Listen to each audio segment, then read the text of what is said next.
Hello everyone, hope you're doing well. Today in War Thunder we're having a look at a DMM sale. Now, if you guys don't remember what DMM is, it is basically the guys who look after the Japanese side of War Thunder, the guys who look after the Japanese community. So I have to put out a PSA before we go through this, just like I did before when it comes to DMM stuff, when a lot of people wanted the anime skins. Something you must understand is that in the terms of service of DMM, it does say that if you use their product, you and are not, Japanese or on mainland Japan or whatever you want to call it, you risk your account being banned, and also you risk the fact that you yourself will be banned from the Gaijin store or the international store which you are all used to. So therefore, if you are not on mainland Japan, it is probably a bad idea to use this service. Once again, I will not tell you what to do. I'm just telling you the risks that are involved with using said service. So, let's get into it. The first thing to understand is this is the winter sale for 2018 for PS4 only players on the DMM site, once again, for Japan. So let's have a look at this stuff. The reason why I want to have a look at it is, first of all, it was chucked to me by Pytor.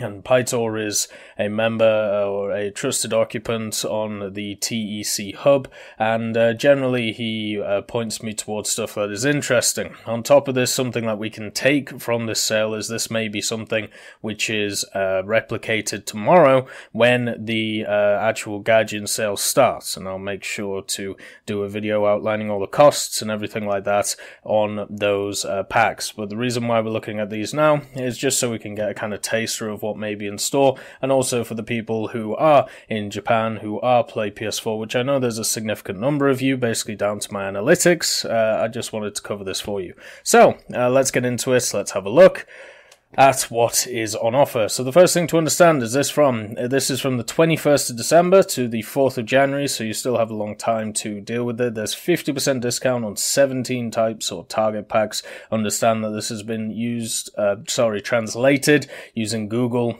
Translate. There may be a few issues here, but I think generally it'll be okay. So the first packs that are on offer, or half price, are the Project 7U pack, the Soviet Premium Destroyer, the Carl Golster, the German Premium Destroyer, and also the USS Carl, which is the American Premium Destroyer. So the British Premium Destroyer, the Hyder, is not on offer, which makes sense because they just got released. So with that said, these three destroyers all being half off, Gaijin made the conscious decision of making the best type of destroyers in the game premiums, and therefore all of these are good pickups if you want to be good at that level. Understand that you will get up tiered into some light cruisers, which may dominate you, but the main thing is you will be very good against anything lower than you, and against destroyers, you will also be good. You have all of the tricks of the trade.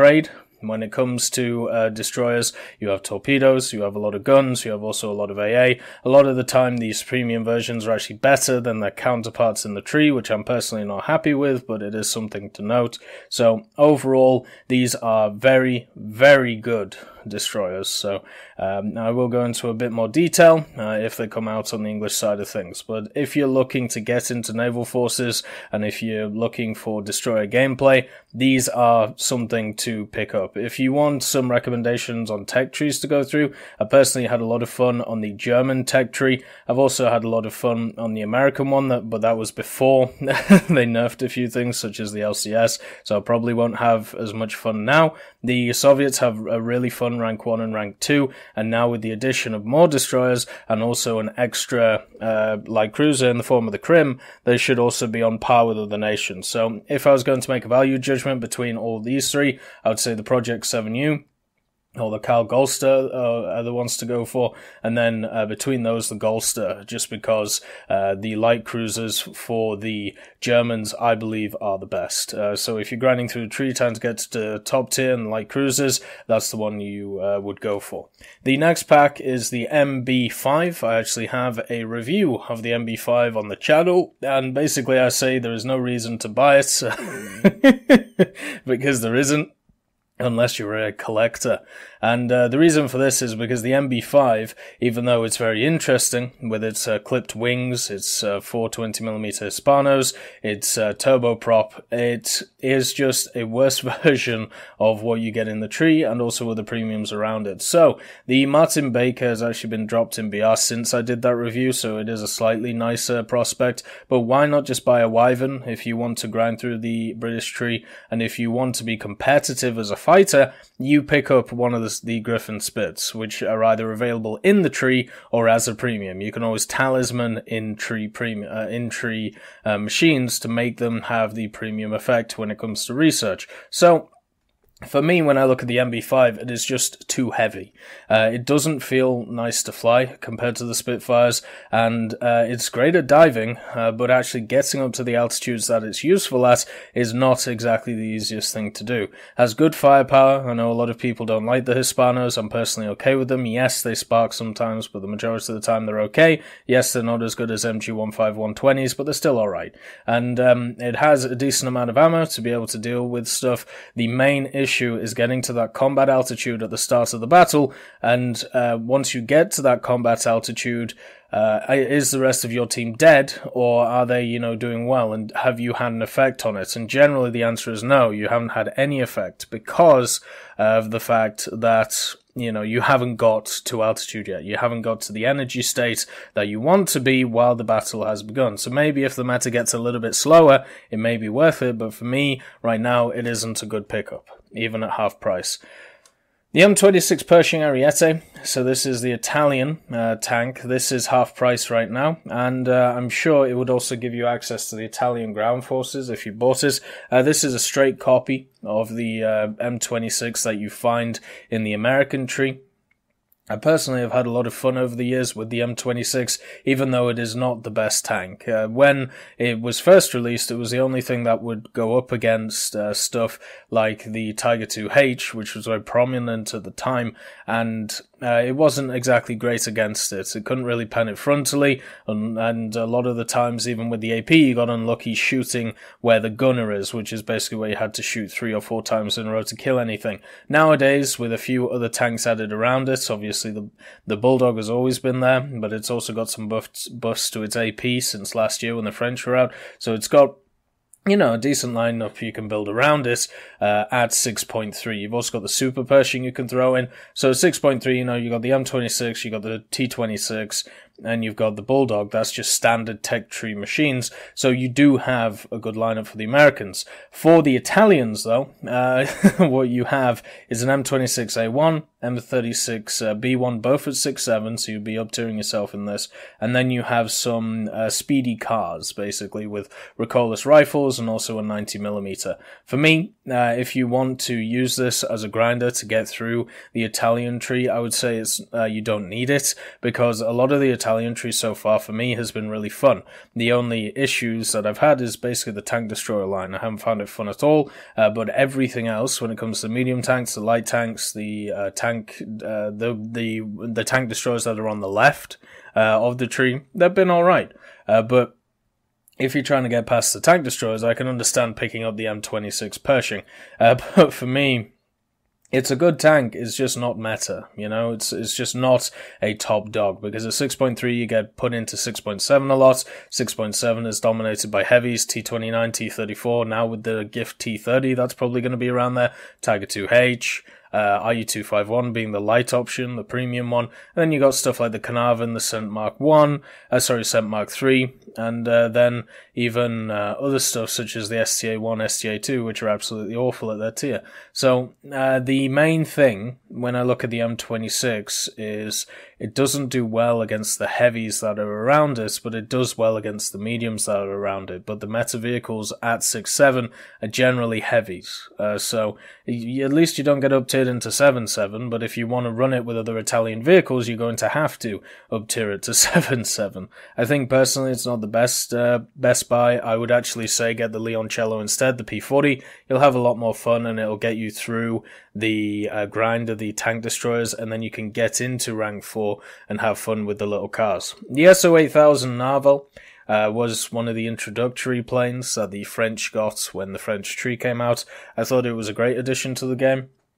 because it kind of encompassed exactly what I want out of a premium, which lets you access a CBT. It's not the best aircraft. It has a lot to it, in the form of secondary weapons, and it has a ton of guns on the front of it, and it's weird and wonderful, and it does take a little bit of skill to fly, but it has had a few buffs over the last year or so, but it's still not the best at its tier.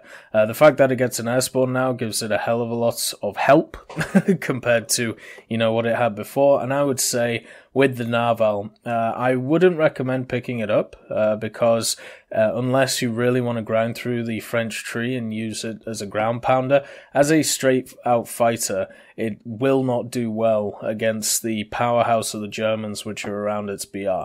You got the K4, the D9, the D13. You've got stuff like the G10, G14. They'll all just have you for breakfast, and so will the Italians, which are the two main nations that you fight. So if you want to use it in ground forces and ground realistic, yes, I'd say it's worth it. If you want to use it in a ground pounding role or to go after bombers, I'd say yes, it's worth it because of the amount of guns that it's got in the nose. But if you are looking for an out and out fighter, no, the Narval won't be something that you'll enjoy. The Hori Advanced Pack, or the Hori Destroyable Tank. Now, I'm guessing this is the Hori prototype. It doesn't actually say that it is, but if this isn't, if this is the production, which I don't know why it would be, you know what, I'm actually going to see what happens when I click this link. Is it a premium for the Japanese side? It can't be. That would be silly. There we go.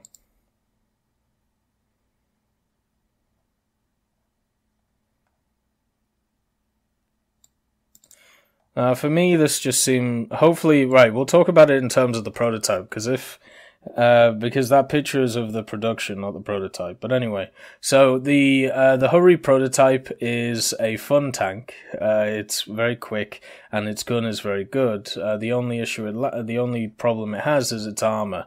And even though it's a lower BR than the production, one of the things that you'll find if you use the Hori prototype is if you get it in an area and you angle it well, it'll still be able to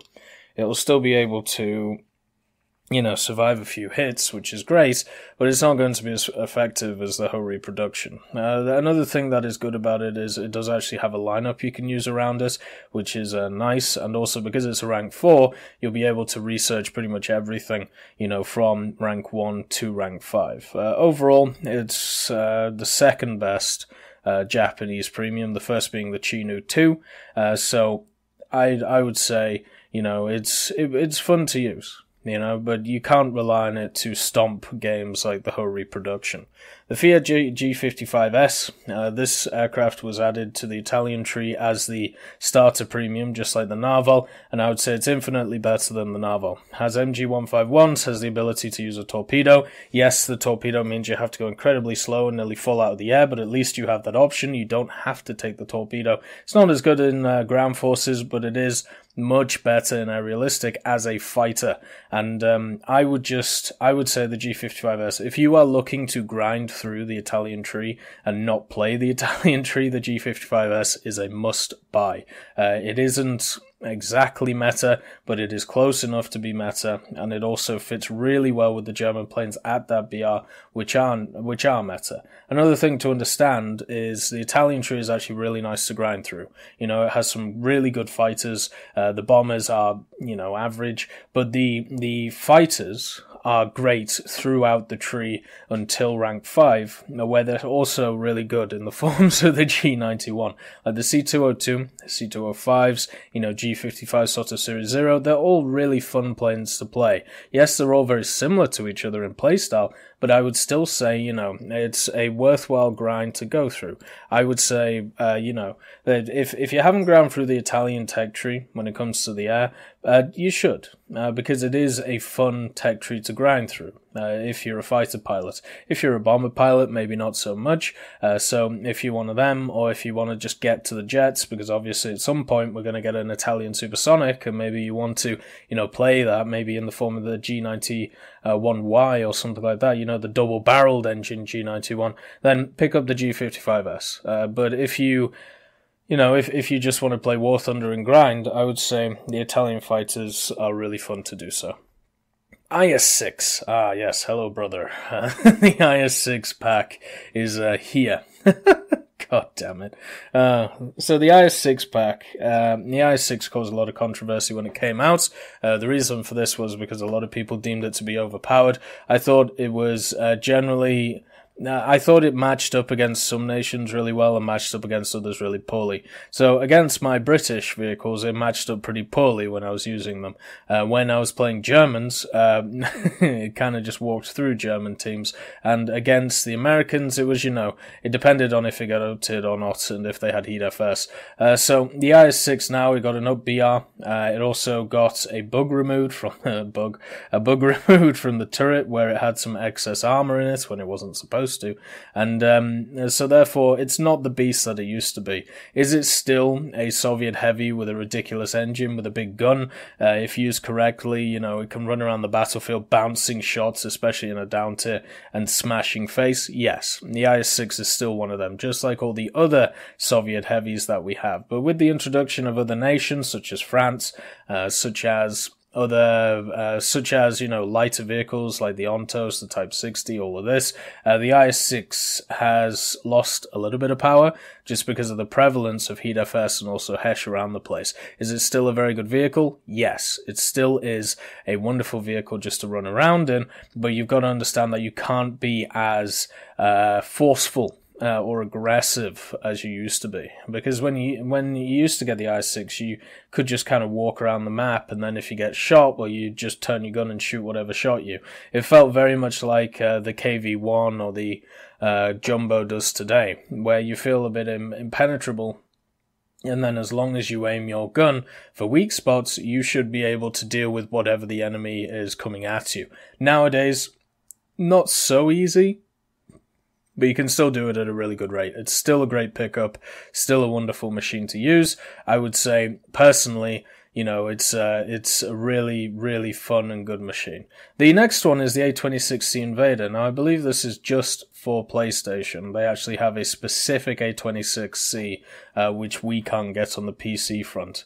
It's basically the same, apart from it was built in a specific factory, therefore it has a slightly different skin, I believe, and also a slightly different name. So, if this comes on the PC side of things, it'll be kind of weird, since it's a PS4 exclusive, but basically, you have 50 cals, you have decent bombs, it's good in ground realistic, it's also good in air realistic, and can defend itself. It also looks beautiful. It's one of the nicest looking aircraft in the American tree, in my opinion, and if you want to use it to grind, at least the PS4 version, because I'm sure it comes with premium, since the PC version doesn't, I would say it's useful to grind up into the jet period, since it's, rank 4.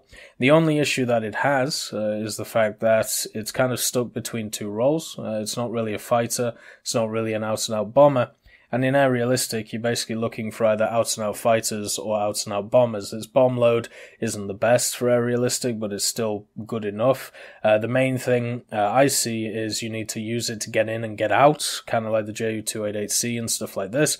But in ground realistic, it's got a real big place in the game, just because it's maneuverable, it can defend itself. The 50s are always useful against lightly armored ground vehicles, and also the bombs are useful as well. So overall, it's a fun machine.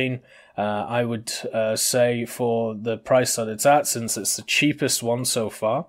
I don't know what's the conversion, but I would say it's a good pickup. The next one is the King Tiger. So this is the Tiger II SLA, basically a Tiger II with upgraded armor in the form of the tracks on the side of the turret and an upgraded engine. This is just a straight up better version of the one in the tech tree. and it's also at the same BR. So this to me was something they added back in the day, which I wasn't happy with. I generally don't like the fact that you can just pay for a better version of the machine, and it is a better version, even though people will argue it's slightly better or how much better it is. No, it's just straight up better. So for me, when I look at this machine, what I see is something I can run with my Panther 2, my Tiger 2H, in the 6-7 lineup and do really well. You can also run the Radeon in that lineup. It's a very, very good lineup at 6.7. And if you also have the RU251, which is also a ridiculously good vehicle when used correctly, then you have just a stonking lineup for Germany at 6.7. Generally at 6.7, it is dominated by heavies though. If you're at 6.7, if you get up tiered, there's a lot of Heat FS running around, so it's probably not the best. But what you get out of this King Tiger or the Tiger 2 SLA is a slightly quicker Tiger, which has a really nice gun platform, generally quite a stable gun, and also you have good frontal armor. So I would say it's a pickup. I like the tank itself. I am a defensive heavy player though, so that's something to take into account. And if you pen with the gun, which the majority of the time you will, you'll kill whatever you're shooting. The only thing to be afraid of in a machine like this is Heat FS, if they're shooting you in the front, or if you come against a heavy which is bigger than you. So something like an IS-4 or, an IS-6. And even then, you're able to deal with them with key specific areas of shooting. Also, they have buffed it when they got rid of the ready rack having to be in the back of the turret, which was hilarious for a patch or so, but I'm guessing that was deemed to not be fair. The P47M1RE Thunderbolt, this is the highest BR Thunderbolt that we have in the game. It's a USA rank 4 one, and it's basically just a Thunderbolt that you see in the tree, but with a larger engine. It is a really good machine, whether it's in ground realistic or air realistic. In ground realistic, obviously it's got a lot of secondary armaments, and the fact it's got a powerful engine to be able to get itself out of there once it's used them. And in air realistic, it does compete well with the specific Beyond vehicles that it fights from Germany and Italy, as long as it's used correctly. A lot of people don't use it correctly. They use it as a turn fighter, or they use it as a low altitude attacker. Generally, the P47 should be at higher altitudes, and alongside other P47s in the tree and P51s, if you use them well at around about 5,000, 4,000 meters, you'll do great in them against the enemies that they fight. It isn't a definite win aircraft though. It isn't something that you can just pick up and do really well in. There will be times where you will have to, work out what to do. It is definitely a thinking man aircraft instead of let's climb to a specific altitude and then charge at the enemy. You do have to pick your battles. You do have to think about stuff like that. But overall, if you pick this thing up and you do well in it, it can definitely help you become a better player, which I think is good. The Centurion, the STR V81, this is a premium which was added to the British tree to basically sell CBT access, and overall it's a very good machine. Pretty much it's a Cent Mark III with SS-11 rocket missiles on it, and the way I see a lot of people use it is basically they shoot the main gun, the 84mm at something, and whether it does damage or not while the reload is going, they fire a missile at that enemy. So you double dose. You do a lot of damage with either one. The main issue though with this machine is that it doesn't have a ton of armor. So if you don't do well with the main gun and you are in the open, you're going to die. So it is inherently a defensive machine, just like all or most of the British machines around there are.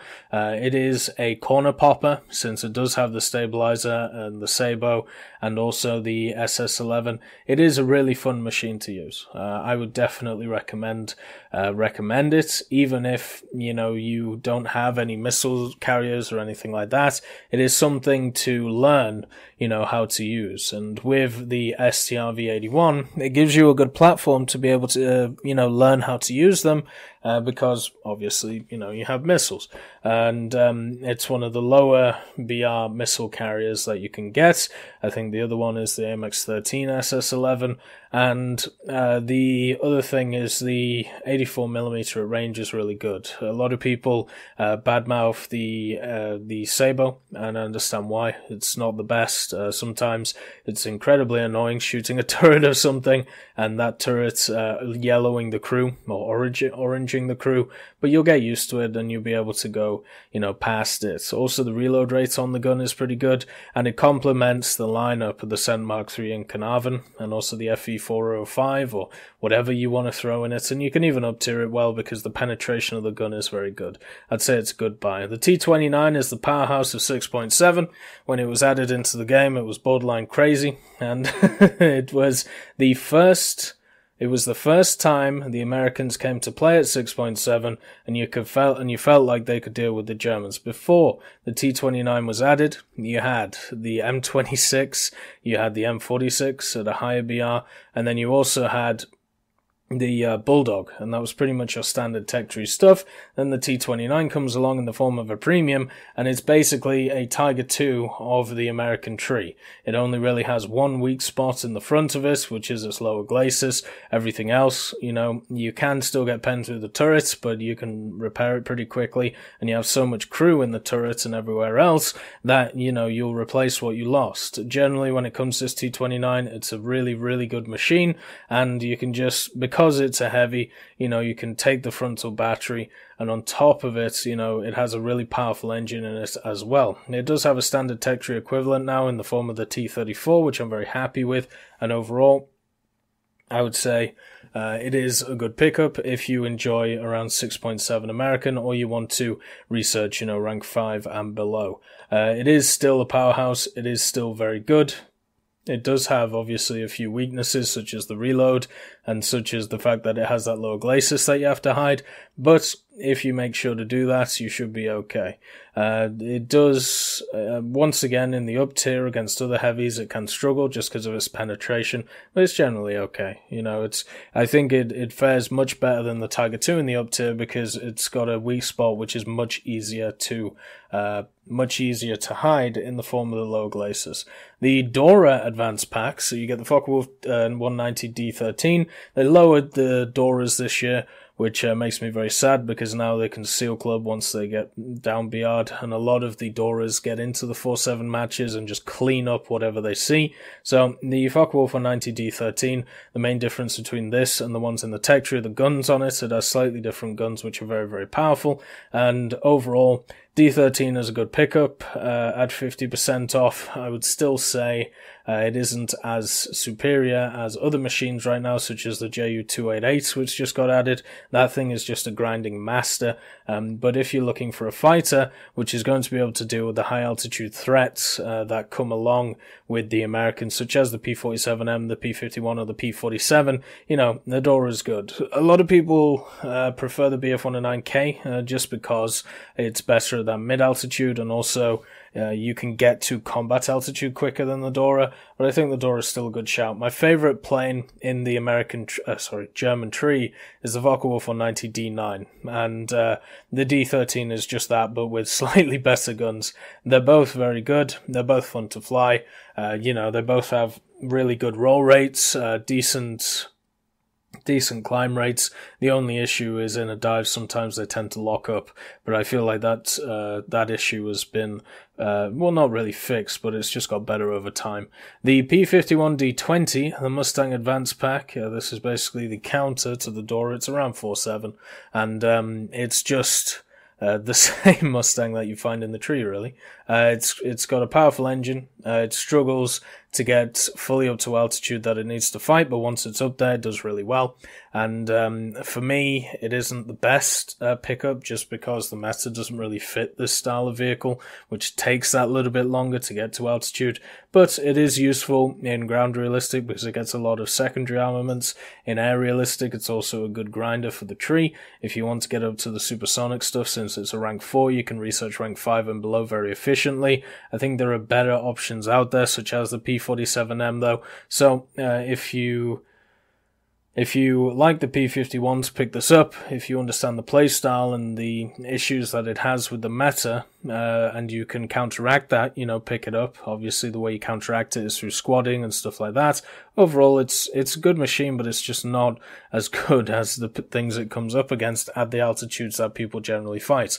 The last pack is the Wyvern Advanced Pack. So this is the straight-up grinder for the British. It's a rank 4 plane. So it's good at researching rank 5 and below, and a lot of people like this because you can use it in ground realistic really well, you can use it in ships really well, you can use it in air really well, and basically it's because of its secondary armaments, and also because after it's got rid of its secondary armaments, which are its main focus, remember, it is still a fighter. You can still fight with it. Now, it isn't the best fighter on the market because it doesn't turn very well, but the speed of this machine is incredibly good. So getting to the target, getting your stuff off, and getting out is quite easy to do in the Wyvern, and it's a really nice complement to either a British team or an American team, which is running along with it. A lot of the time when you bomb a target in the first few minutes, it can actually make a large difference at the end of the game, and that's basically what the Wyvern does. Overall, it's a great credit earner, it's a great